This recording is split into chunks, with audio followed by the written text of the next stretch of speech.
தமிழன் தொலைக்காட்சி நேயர்களுக்கு வணக்கம். இது உங்கள் திரையலசல். இந்த வாரம் திரையலசல்ல நம்ம முதல்ல பார்க்க போற இருக்கிற சோனியா அகர்வால், ஸ்மிருதி வெங்கட் இன்னும் பல நட்சத்திரங்களாக நடிச்சு இயக்குனர் ஹாரூன் இயக்கத்தில் வெளியாகி இருக்கிற 7G இந்த படத்தை பார்த்தா பார்க்க போகிறோம். 7G அப்படிங்கிற அந்த ஒரு பிராண்ட் நேம் இருக்கு இல்லைங்களா, சோனியா அகர்வாலுக்கே வந்து ஒரு பெரிய ஐடென்டிட்டி கொடுத்த ஒரு படம் தான். அந்த 7Gயை வச்சு தான் இவங்க இந்த படத்தை எடுத்திருக்காங்க. நம்ம எல்லாருக்குமே தோணும் 7G செல்வராகவன் படம், செல்வராகவனுடைய முதல் மனைவி. அந்த படத்தில் அவங்களுக்கு காதலும் வந்துச்சு. அந்த படம் சூப்பர் டூப்பர் ஹிட் ஆச்சு. இன்னுமே வந்து வேறு லெவலில் போச்சு. ஸோ 7G ரெயின்போ காலனியில் சோனியா அகர்வால் இறந்துருவாங்க. ஸோ இந்த ட்ரெய்லர் பார்க்கும்போது எங்களுக்கு என்ன தோணுச்சு அப்படின்னா, இறந்த சோனியா அகர்வால் அந்த வீட்டை விட்டு போகாமல் அந்த காதலின் நினைவு அங்கே இருப்பாங்க போல், அப்போ வந்து இந்த புதுசாக வந்திருக்க இந்த தம்பதிகளை வந்து காப்பாற்றுவங்க போல் அப்படிங்கிற ஒரு தாட் ப்ராசஸில் தான் நாங்கள் இந்த படத்தில் போய் உட்காந்தோம். ஆனால் அது சுத்தமாக கிடையவே கிடையாது. ஸ்மிருதி வெங்கட் அண்டு அவருடைய கணவங்க 2 பேருமே வந்து ஒரு அழகான பையன். இவங்க எல்லாருமே வந்து ஒரு ஹாப்பி கப்புள். புதுசாக ஒரு வீடு வாங்கியிருக்காங்க. அந்த வீட்டில் வந்து அவங்க வந்து குடியேறியிருக்காங்க. இன்னொரு பக்கம் ஸ்மிருதி வெங்கட்டோடைய கணவரை வந்து அவங்க ஆஃபீஸில் வேலை பார்க்குற ஒரு பெண் வந்து ஒருதலை பட்சமாக லவ் பண்ணுறாங்க. அவங்க ஒருதலை பட்சமாக லவ் பண்ண அந்த ஒரே காரணத்துக்காக, அவங்க எனக்கு வேணும் அப்படின்ற ஒரே காரணத்துக்காக பிளாக் மேஜிக்கில் ரொம்ப இன்வால்வ் ஆகுறாங்க. ஸோ பிளாக் மேஜிக்கில் ரொம்ப இன்வால்வ் ஆகுறதுனால அந்த பிளாக் மேஜிக் எல்லாத்தையுமே பண்ண ஆரம்பிக்கிறாங்க. இப்போது இவங்களுடைய வீட்டில் வந்து சில அமானுஷமான விஷயங்கள்லாம் நடக்குது. எஸ்பெஷலி அந்த சின்ன பையன் கூட வந்து வேறு ஒரு பையன் பேசுகிறான். அதே மாதிரி ஸ்மிருதி வெங்கட் வந்து அவங்களுக்கு வந்து திடீர்னு கனவுகள்லாம் வேறு மாதிரி இருக்குது. திடீர்னு வேறு என்னமோ சம்பவம் இதெல்லாம் நடக்குது. இதெல்லாம் வந்து அவங்களுடைய தோழிகிட்ட போய் சொல்லும்போது, தோழி வந்து விளையாட்டுத்தனமாக யார்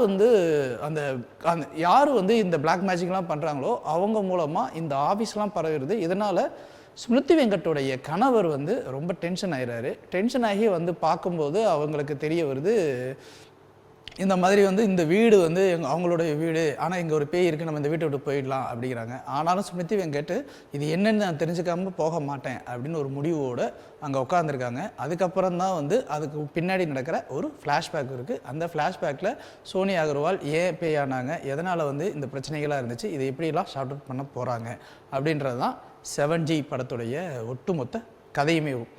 கதை நம்ம கேட்கும்போதே தெரியும், இது வந்து வழக்கமான ஒரு ஃபேண்டசி ஸ்டோரிஸ். ஸோ இந்த மாதிரி ஒரு பழி வாங்குகிற கதைகள் வந்து தமிழ் சினிமாவில் வரவே இல்லையா அப்படின்னா, எல்லா பேய் படத்துலையுமே வந்து பெரும்பாலும் இதுதான் வந்திருக்கு. ஆனால் இதில் நாங்கள் எதிர்பார்த்த விஷயங்கள் வேறு, அந்த ஒரு விஷயங்கள் இதில் இல்லை அப்படிங்கிறதான் எங்களுடைய முதல் மன வருத்தமேவும். அதற்கப்புறம் இந்த படத்தில் வந்து இன்னும் முக்கியமான ஒரு விஷயமா பேசப்படுறது வந்து, அந்த ஸ்னேகா குப்தான்னு ஒரு லேடி வருவாங்க. அந்த லேடி வந்து வேணும்னே வந்து ஒரு உரிச்ச கோழியாக காட்டணுமே அப்படின்றதுக்காக நிறைய விஷயங்கள் பண்ணியிருக்காங்க. இது ஒன்று. அதுக்கப்புறம் வந்து இந்த படத்தில் ப்ளஸ்ன்னு பார்த்ததுன்னா, விஷுவல் வந்து அவ்வளோ அழகாக இருக்கும். அந்த சினிமாட்டோகிராஃபி எல்லாமே வந்து செம்மையாக இருக்கும்.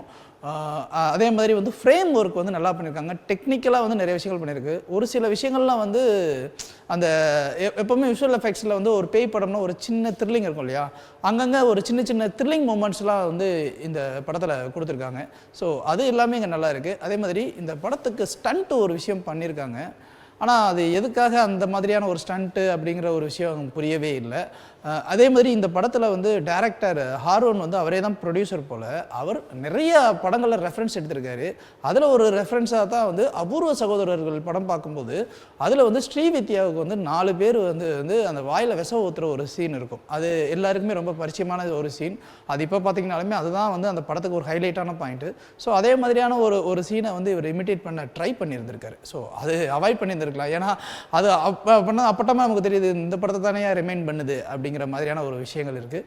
சித்தார்த் விபின் இந்த படத்தில் வந்து ஒரு முக்கியமான ரோல் பண்ணியிருக்காரு. சித்தார்த் விபினை நம்ம பார்க்கும்போது அவர் ஒரு மியூசிக் டைரக்டராக நமக்கு தெரியும், ஒரு காமெடியனாக தெரியும், ஒரு ஆக்டராக தெரியும். பட் சித்தார்த் விபின் இந்த படத்தில் ஒரு ரோல் பண்ணியிருக்காரு. நிஜமாகவே வந்து அந்த ரோலுக்கு இவர் ஆப்டான ஆளா அப்படின்னா சுத்தமாக கிடையாது. இருந்தாலும் வந்து அவர் ஃப்ரெண்டுங்கிறதுனால என்னவோ தெரியல வச்சுருக்காங்க. அதே மாதிரி சித்தார்த் விபின் வந்து ஒரு நல்ல மியூசிக் டைரக்டர், எல்லாருக்கும் தெரிஞ்ச ஒரு விஷயந்தான். ஆனால் அவர் இந்த படத்துக்காக எங்கேயுமே மெனக்கிடாத மாதிரியே தான் இருக்குது. ஏதோ ஜாலியாக வந்தோமா, ஒரு படம் வந்துச்சா, ஒரு ஃபுட்டேஜ் வந்துச்சா, ஏதோ வந்து ஆல்ரெடி இந்த போஸ்ட் மியூசிக் வச்சுருப்பாங்க இல்லைங்களா, அதை எல்லாத்தையும் எடுத்து ஹைலைட் பண்ணி போட்டு விட்டோமா, வேலையை முடிஞ்சோமா அப்படிங்கிற மாதிரியான ஒரு விஷயத்தை கொடுத்துருக்காங்க. காரணம் என்னென்னா, சவுண்ட் எஃபெக்ட்ஸ் தான் ஒரு பேய் படத்துக்கு வந்து நம்மளை வந்து மிரட்டும். ஒரு சவுண்ட் எஃபெக்ட்ஸ்லாம் வந்து பார்த்திங்கன்னா நம்ம ஐயோ என்னோட இது இப்படி இருக்குது அப்படிங்கிற மாதிரி நம்ம மிரளுவோம்.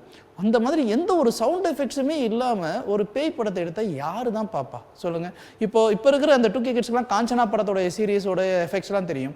இப்போ அதை தாண்டி கொஞ்சம் 90s கிட்ஸ்க்குலாம் போகிறோம்னு வச்சுக்கோங்களேன், இந்த 13ஆம் நம்பர் வீடு, அமாவாசை இரவில், ஆடி அமாவாசை, அதே மாதிரி வந்து இன்னும் நிறைய படங்கள், மைடியர் லிசா, இந்த மாதிரியான படங்கள்லாம் சவுண்ட் எஃபெக்ட்ஸுக்காகவே பயந்து நடுங்கின கூட்டங்கள்லாம் இருக்குது. அந்த அளவுக்கு ஒரு பேய் படங்கிறது ஒரு பயத்தை கொடுக்கணும். இது எங்கேயுமே பயத்தை கொடுக்குது, எப்படா முடிப்பீங்க அப்படிங்கிற மாதிரியான ஒரு தாட் ப்ராசஸ் தான் கொடுக்குது. இது ஒன்று. அதே மாதிரி இந்த நடிகர்கள் சைடு பார்ப்போம்.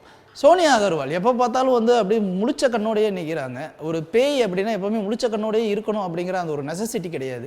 ஒரு பேய் அப்படின்னும் போது அந்த பேய்க்கு உண்டான அந்த உக்கிரம் தெரிஞ்சால் போதும். அது கண்ணில் வந்து நாங்கள் அப்படி முழிச்ச கண்ணாக காமிக்கிறோம்னா அது வந்து ஒரு பேய்த்தனமான ஒரு அரக்கத்தனமான ஒரு விஷயம் அப்படின்னு சொல்கிறது வந்து அக்செப்டபுளாக இல்லை.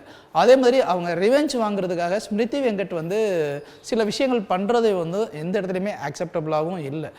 இந்த படத்தில் வந்து நிறைய பிரச்சனைகள் இருக்குது. அதுலேயும் வந்து சுப்பிரமணிய சிவா வந்து ஒரு விஷயம் நடந்துச்சு, அது தெரியல, அது அப்படி இப்படி இந்த மாதிரியெல்லாம் சொல்கிறாங்க.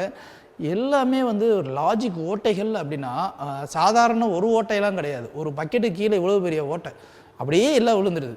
இந்த அளவுக்கு இவ்வளோ ஓட்டைகள் வச்சுட்டு இந்த டெக்னிக்கலாக நாங்கள் வந்து ரொம்ப ஸ்ட்ராங்காக வைக்கிறோம்னு சொல்லி எடிட்டர் மெனக்கெட்டு இந்த படத்தை வந்து ஒரு ஷேப்பை கொண்டு வந்து கொடுத்துருக்காரு.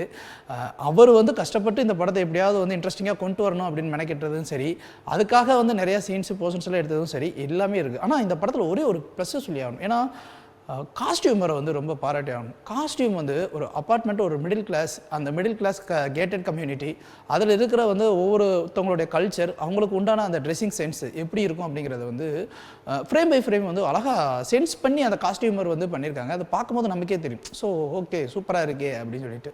இந்த படத்துடைய இயக்குனரை பற்றி பேசணும். ஏன்னா இந்த படத்துடைய இயக்குனர் தான் ப்ரொடியூசரும் கூட. இது ஒரு எந்த நம்பிக்கையில் இந்த படத்தை எடுத்தார் அப்படிங்கிறது வந்து ஒரு கேள்விக்குறியான விஷயம். கண்டிப்பாக கதையின் மேலே உள்ள ஒரு நம்பிக்கையாக இருக்கும். கொஞ்சம் திரைக்கதையில் நிறைய கவனத்தை செலுத்தியிருந்திருக்கலாம். கொஞ்சம் நெஞ்ச கவனம் இல்லை, அளவுக்கு அதிகமான கவனங்கள் அதில் செலுத்தியிருந்திருக்கலாம். ஏன்னா சமீப காலங்களாக எல்லா படங்களுமே வந்து ஆடியன்ஸுக்கு எல்லா படத்துடைய கதையுமே முன்னாடி ஜட்ஜ் பண்ணுற அளவுக்கு வந்து இன்றைக்கி வந்து அவ்வளவு ஓப்பனாகவே நிறைய சோர்சஸ் இருக்குது. அவ்வளோ படங்கள் அவங்க பார்த்துக்கிறாங்க. அவ்வளோ படங்கள் பார்க்கும்போது இந்த படத்திலோட அடுத்த கதை என்ன, அடுத்து என்ன, இது என்ன அப்படிங்கிறது அவங்களுக்கு ஆடியன்ஸுக்கு ஈஸியாக ரீச் ஆகிடுது. அப்போது நம்ம ஒரு படம் பார்க்கும்போது அடுத்த சீன் இது தான் அப்படின்னா அவங்களுக்கு எப்படி கனெக்ட் ஆகும்? உடனே அடுத்த சீன் என்ன பண்ணுவாங்க, இது கருத்து இதப்பா வரப்போகுது, போ இதை போய் பார்த்தா என்ன, பார்க்காட்டினா 2 மணி நேரத்தில் நான் வேஸ்ட் பண்ணுறதுக்கு வேறு ஒரு படத்துக்கு போயிடும், இல்லை வேறு ஏதாவது வேலையை பார்க்க போயிடும் அப்படிங்கிற ஒரு தாட் ப்ராசஸ் வந்துடும் இல்லையா? ஸோ இதெல்லாம் வந்து ரொம்ப கூடுதல் கவனம் செலுத்தி நம்ம ஆடியன்ஸ் வந்து முன்னாடி இருக்கிற ஆடியன்ஸ், இப்போலாம் ஆடியன்ஸ் வந்து பயங்கர அப்கிரேடடு. நம்ம ஒன்று சொல்கிறோம் அப்படின்னா அதுக்கு முன்னாடியே ஒரு 10 ரெஃபரன்ஸ் கொடுக்குற அளவுக்கு வந்து அவங்க அப்கிரேடடு. அந்த அளவுக்கு வந்துட்டு இருக்கும்போது இயக்குனர் வந்து கொஞ்சம் கவனம் செலுத்தி இருக்கலாம். மற்றபடி இந்த படங்களில் அங்கங்கே சில தொய்வுகள் இருந்தாலும் இது வந்து குடும்பத்தோடையே பார்க்கக்கூடிய ஒரு நல்ல படம் அப்படின்னு அடித்து அணித்தரமாக சொல்லலாம். இந்த படத்தில் இன்னொரு முக்கியமான ஒரு விஷயமா, ஆன்லைன் ரம்மினால் எவ்வளோ பிரச்சனைகள் இருக்குது அப்படிங்கிற அந்த ஒரு விஷயத்தை பேசியிருக்காங்க.